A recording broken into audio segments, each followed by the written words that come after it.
Hey everybody, I'm back here, Jeff Searle, at my garden here in Southwest Ranches in South Florida.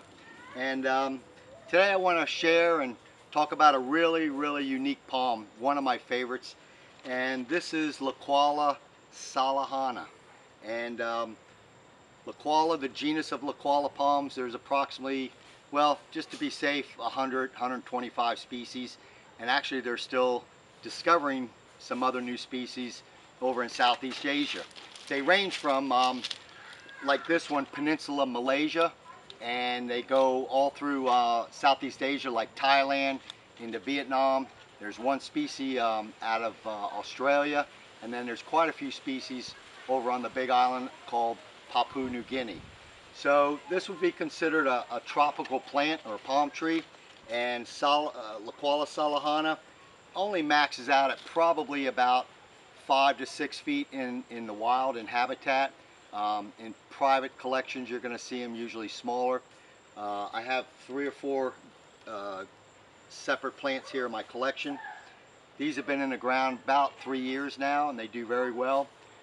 They enjoy good filtered light to good deep shade. You want to stay away from full sun and full sun conditions for most of the day. They will not like that. They like a good moist, wet environment. They come from, like I say, Peninsula Malaysia, and they get lots of rainfall there in that country. So being a very dwarf or diminutive species of palm, this one is really considered mature already. If you look closely, this one has already now begun to flower, and hopefully in the near future we'll get some set on this flower structure and get some seed to set on there and form. No guarantee. I don't know if we have the pollinator here, the insect, to do that, but and it's not that important for me. I just enjoyed having this Licuala Sallehana in my garden. These have a nice entire leaf, a paddle-shaped leaf, and out of the 100+ species of Licualas, some are solitary or single trunk stem plants, and some clump. And this is one of the clumping ones. You can see individual plants. Here's a plant here, here's one here coming up with the new spear, and of course the big one.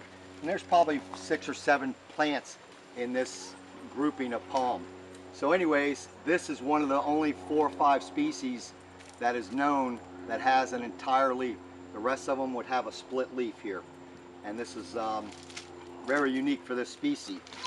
So as you see, there's a couple more here that I've got planted, and then we're going to move over here and look at another really pretty palm, and this is also just as rare, and this is Licuala Mapu.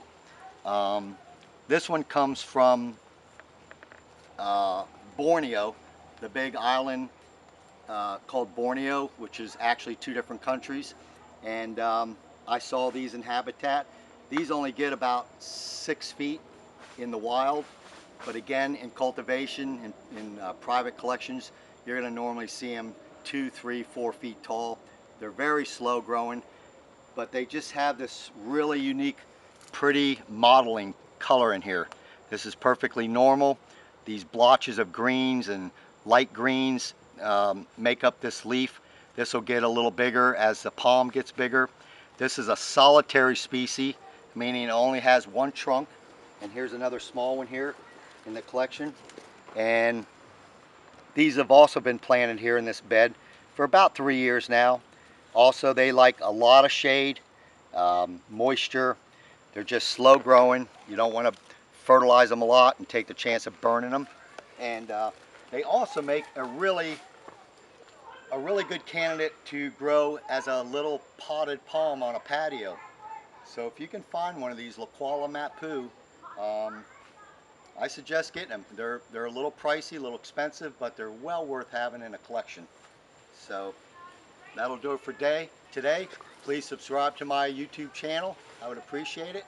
And we're going to make some more exciting videos. Thank you very much.